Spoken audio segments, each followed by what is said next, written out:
Hello everyone, this is Vaishnavi Dikshit here और आज से हम एक बहुत प्यारी सीरीज स्टार्ट करने वाले हैं। एक बहुत बहुत बहुत ही खूबसूरत किताब है एटॉमिक हैबिट्स। उल्टी दिखेगी। एक बहुत ही प्यारी किताब है atomic habits.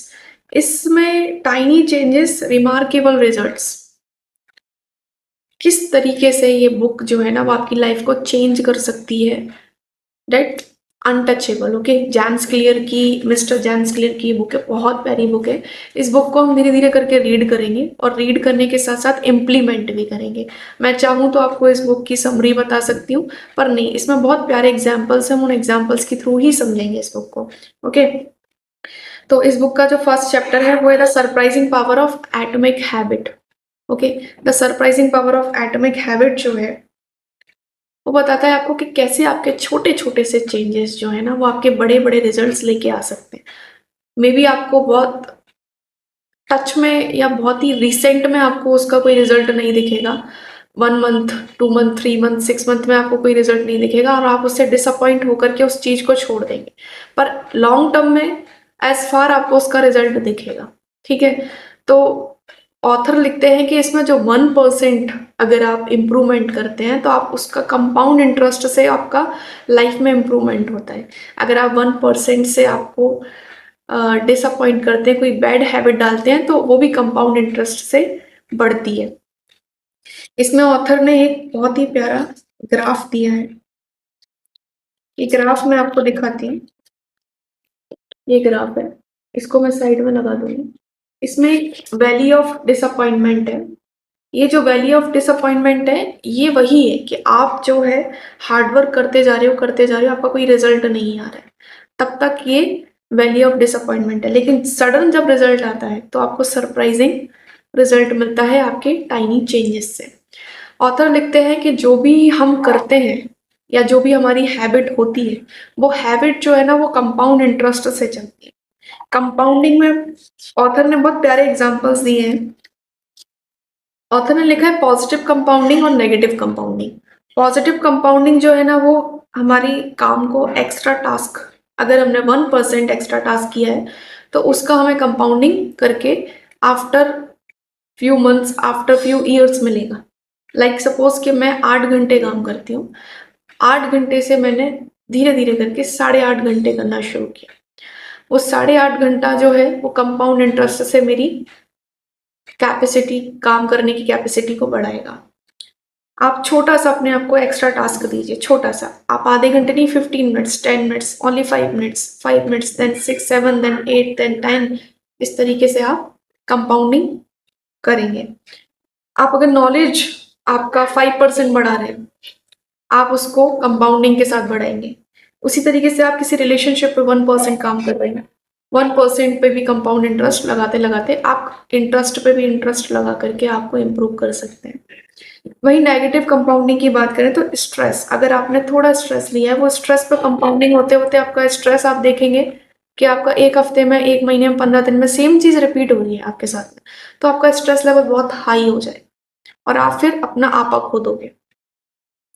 Negative thoughts compounding, आपके अंदर एक नेगेटिव थॉट आ रहा है, वो आ रहा है, वो आप उसको ना रिफ्यूज नहीं कर पा रहे हो, आप उसको खत्म नहीं कर पा रहे हो, तो आपके अंदर वो नेगेटिव थॉट्स चलता रहेगा। वो नेगेटिव थॉट्स और 1000 नेगेटिव थॉट्स लेके आएगा।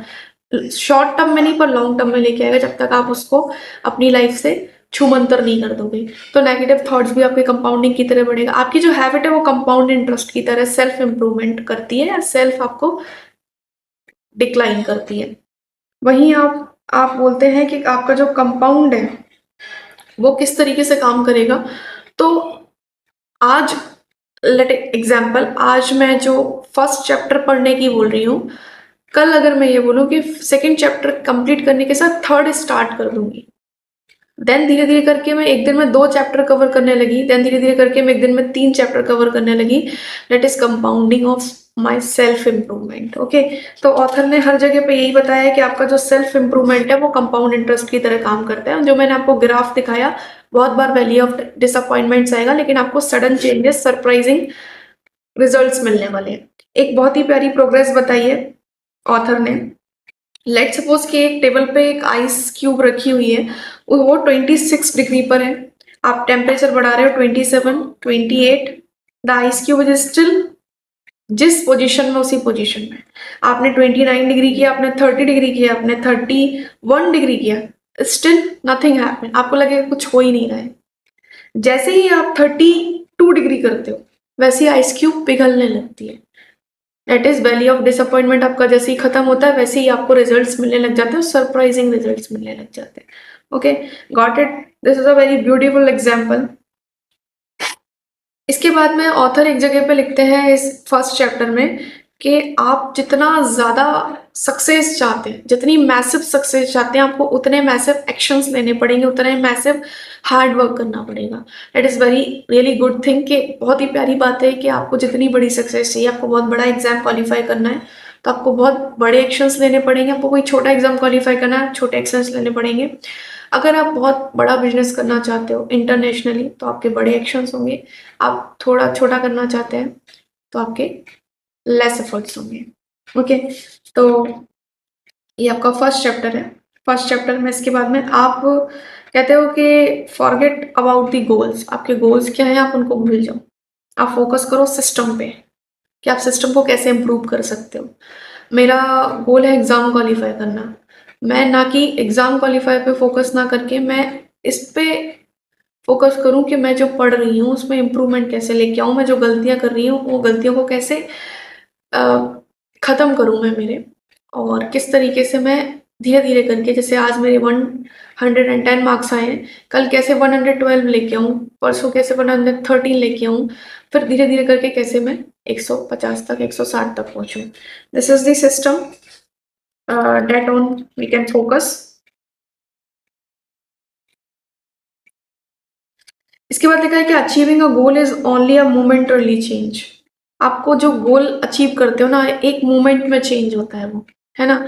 वो आप करते जा रहे हो, करते जा रहे हो, करते जा रहे हो, काम करते जा रहे हो, मगर आप एक मोमेंट में जाकर के उस चीज को फोकस कर पाओगे, वो मोमेंट में जाकर के आप उसको अचीव कर पाओगे, जो कि पूरे डिसअपॉइंटमेंट्स के बाद आपको रिजल्ट मिलता है।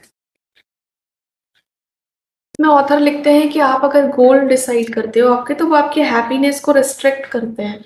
अगर आपने कोई गोल डिसाइड किया है किसी एक साल के लिए और आपके गोल जो है वो चेंज होते रहते हैं, और अगर आपका चेंज हुआ और चेंज होने के बाद आपको जो आप अचीव करना चाहते थे वो नहीं मिला, तो आपकी वो हैप्पीनेस को रिस्ट्रिक्ट करते हैं। इसलिए आपको बहुत ज़्यादा गोल ओरिएंटेड नहीं होना चाहिए, बल्कि सिस्टम फोकस्ड होना चाहिए। ऑथर लिखते हैं कि goal are at odds with long term progress. Long term progress के लिए जो गोल्स हैं वो आपके ऑड हो सकते हैं। अगर आप एक गोल ओरिएंटेड माइंडसेट रखते हैं तो ये यो इफेक्ट क्रिएट करता है। ऑथर ने लिखा है, ऐसा मैं नहीं बता रही हूँ, ये देखो यो लिखा है, उल्टा दिखेगा आपको। यो इफेक्ट जो है वो आपके लिए क्रिएट करता है। ठीक है, अब सिस्टम जो है आपका एटॉमिक हैबिट का, वो जो सिस्टम है जो आपका एटॉमिक हैबिट का, वो ये है कि आप आपकी हैबिट पे फोकस्ड रहें, आपके सिस्टम पे फोकस्ड रहें, ना कि आप आपके गोल ओरिएंटेड रहें। अब मैं इस बुक को समराइज करती हूँ, ठीक है? तो बुक में सबसे पहले लिखा है कि आपका जो हैबिट्स है वो कंपाउंड इंटरेस्ट है, आपके अगेंस्ट भी काम कर सकती है और आपके फेवर में भी काम कर सकती है, पॉजिटिव कंपाउंडिंग और नेगेटिव कंपाउंडिंग के थ्रू। जो हैबिट्स है आपकी वो डबल तरीके से काम करती है, कि अगर आपने अच्छी हैबिट डाली है तो अच्छे तरीके से काम करेगी, और नेगेटिव डाली है तो नेगेटिव तरीके से करेगी। इसके बाद जो आपके स्मॉल चेंजेस है वो आपको नहीं दिखेंगे जब तक कि क्रिटिकल थ्रेशोल्ड नहीं आ जाएगा आपके फेलियर्स के बाद का। उसके बाद ही आपको स्मॉल चेंजेस रिजल्ट्स में दिखना शुरू होंगे। तब तक आपको पेशेंस रखना पड़ेगा। आप पेशेंस नहीं रखेंगे तो आप बीच में छोड़ सकते हैं चीज़ों को। N atomic habit is a little habit part of larger system. एक लार्जर सिस्टम का एक छोटी सी हैबिट। एटॉमिक हैबिट नाम क्यों रखा गया? बहुत छोटी सी, 1% इन चेंजेस।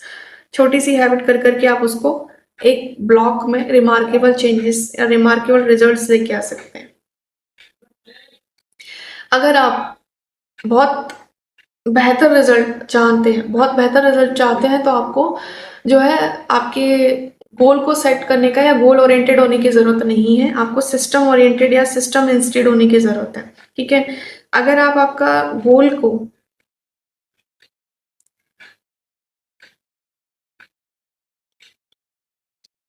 अगर आप आपके गोल के लेवल को राइज नहीं करेंगे तो आपका सिस्टम गिर सकता है, क्योंकि जो भी गोल्स होते हैं वो टाइम के अकॉर्डिंग चेंज होते रहते हैं, ठीक है। तो this is all about the first chapter of atomic habit by James clear. Thank you so much. Next chapter के साथ जल्दी मिलते हैं।